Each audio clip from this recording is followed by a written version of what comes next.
नमस्कार दर्शक बंधु शुभ सकाळ आज हूँ जुलाई मास 30 तारिख बुधवार आज आपण ओडिशा तथा देश विदेश किसी बछा बछा गुरुत्वपूर्ण खबर नहीं आसूसी जो खबर गुड़िक आपण मैंने जाना निहाती जरूरी तेणुक भिडियो को शेष पर्यंत देखु चैनल को नुआ कर आसते दयाकोरी चैनल को सब्सक्राइब कर पाखरे आसुवा बेल आइकन को सेट कर दिंतु तेज डेरी नक चलते आज खबर उपर नजर पकाइबा। आज प्रथम खबर प्रलय बालास्टिक मिसाइल सफल परीक्षण 500 किलोमीटर रेंज सह सेना को शक्ति जोगाइब ही क्षेपणास्त्र। भारत गोटे दिन में सफलतार सह दुईटी स्वल्प दूरगामी प्रलय बालास्टिक मिसाइल परीक्षण करिछि। एही दुईटी बालास्टिक मिसाइल रेंज 150 रु 500 किलोमीटर रहिथिबा बेले एही missile गुड़िक doctor APJ Abdul Kalam island रु परीक्षण करा जायछि। तेबे गत 28 और 29 तारिख में डीआरडीओ एही दुईटी सफल परीक्षण करिथिबा जणा पड़िछि। प्रतिरक्षा गवेषणा और विकास संगठन द्वारा विकसित करा जिथे प्रलय मिसाइल एक बहुमुखी क्षेपणास्त्र। यह क्षेपणास्त्र एक बालास्टिक मिसाइल होता बेले यह सरफेस टू सरफेस सठिक लक्ष्य भेद करने डिजाइन कर स्ट्राइक रेंज 150 रु 500 किलोमीटर थिबा बेले यह खास करी अन्य इंटरस्पेटर मिसाइल को ध्वंस करने निर्माण कर। परवर्ती खबर राज्य में आज प्रबल वर्षा संभावना यही सबु जिला को येलो वार्निंग जारी। राज्य में लगातार किछि दिन धरी वर्षा जारी रही बेले बुधवार ठारू पाग सुखिला रहिबो। तेबे राज्य में दक्षिण पश्चिम मौसुमी वायु सक्रिय रही फल उपर बेला आड़क विभिन्न जिले में वर्षा हो पारे। मौसुमी ट्रफ एवं श्रीगंगानगर झुनुन उत्तर पश्चिम मध्य प्रदेश संलग्न पूर्व राजस्थान पान्ना एवं बंगोपसागर आगक गति करुछि। तेज फल आज राज्यर किछि स्थान में बिजुली घड़घड़ी सह वर्षा संभावना रही आंचलिक पाणीपाग विज्ञान केन्द्र पक्षर कहुछि। सेपरि सुंदरगढ़ झारसुगुड़ा बरगढ़ संबलपुर देवगढ़ अनुगुल ढेंकानाल केन्दुझर बालेश्वर भद्रक जाजपुर केन्द्रापड़ा कटक नयगढ़ गंजाम और गजपति जिले में गोटे कि दुई स्थान में प्रबल वर्षा सहित झड़ तोफान नहीं पूर्वानुमान करिछि पाणीपाग विभाग। परवर्ती खबर बांग्लादेश रे थमुनी हिंदू उपर अत्याचार। रंगपुर बालपारा गां छाड़िले 30 परिवार।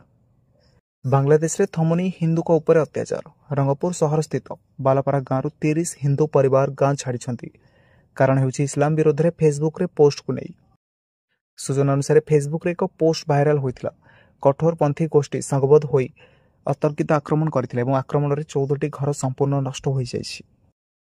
सेदरे स्पष्ट देखाई जे हिंदू युवक नारे फेक अकाउंट करी पोस्ट को भाइराल करा जाइछि एवं जिलाधिक प्लान अनुसार धमक चमक देई हिंदू परिवार मानकु घर छाड़िबा को बाध्य करा जाइछि जहा फल रे जिलाधि माने हिंदू मानक घर और जमी को अख्तियार करि पारबे। बांग्लादेश रे घटना नुआ नुहे एवं सबुदिने विभिन्न जानर एपर एक चित्र आसुछि। परवर्ती खबर पुरी रत्न भंडार फोटो भाइराल। ओडुआरे एएसआई जदि सुरक्षा व्यवस्था को निजे सुरक्षा रे थिबा अधिकारी न मानती एवं आउ भूल करती ताहले साधारण लोकों को कहवा कौन। एक कहबार उद्देश्य होछि कि पुरी जगन्नाथ मंदिर भितर को मोबाइल कैमेरा संपूर्ण दिसे हेले दुई दिन हेब श्रीमंदिर रे अनेक अनियमितता देखा मिलुछि। कारण एवं सोशल मीडिया रे श्रीमंदिर भितर जड़े रत्न भंडार गृहर फोटो भाइराल होछि। आउ फोटो अन्य कौन साधारण लोके नुहे बरम खुद सरकारी संस्था बा जड़े एएसआई रत्न भंडार वीडियो सोशल मीडिया रे छाड़ी जहां ने सुरक्षा व्यवस्था उपर प्रश्न उठी।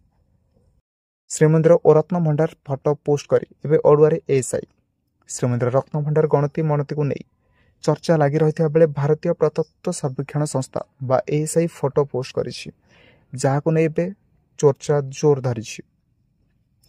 परवर्ती खबर बीसीसीआई कार्यालय जर्सी चोरी लक्ष लक्ष टंकार सामग्री नहीं गले सिक्यूरिटी गार्ड।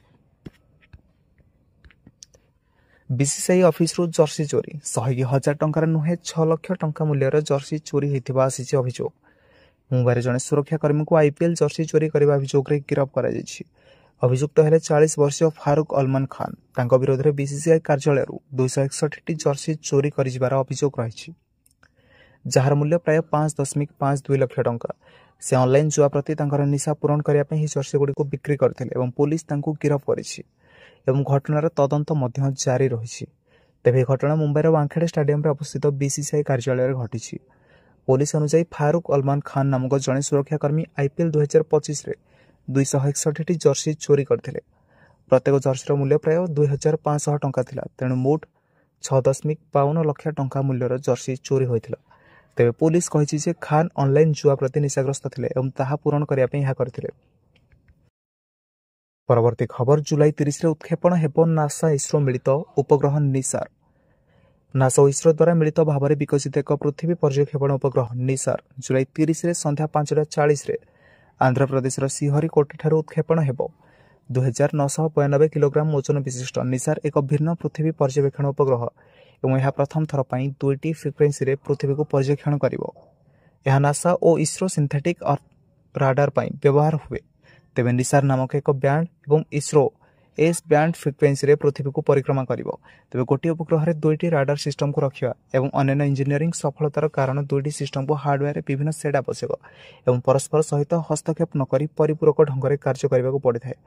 प्राय 1.5 बिलियन अमेरिकीय डॉलर मूल्य यह उपग्रह विश्वर सबुठार महंगा पृथ्वी पर्यवेक्षण उपग्रह। तेबे इसरो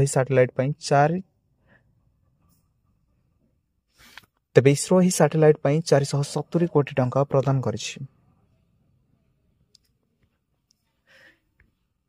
परवर्ती खबर यूक्रेन जेल एवं मेडिकल उपरे रूस बालिस्टिक मिसाइल माड़ 17 कैदी समेत 22 मृत एवं 80 रु अधिक आहत। सोमवार राति रूस यूक्रेन एवं जेल एवं मेडिकल उपरे ग्लाइड बम एवं बालास्टिक मिसाइल माड़ करिछि। तेबे यह आक्रमण में अति कम 22 जन मृत्यु होइछि। अमेरिका राष्ट्रपति डोनाल्ड ट्रम्प को चेतावनी किछि घंटा पर रूस यह आक्रमण करिछि, जेउथे ट्रम्प रूस को चेतावनी देथिले जे जदि यूक्रेन सहित एक चुक्ति न पहुंचे तेबे यहाकू कठोर प्रतिबंधक और शुल्क देवाक पड़िबो। तेबे रूस यूक्रेन दक्षिण पूर्व जाप्रिया अंचल में यह जेल को लक्ष्य कर विमान आक्रमण करिछि।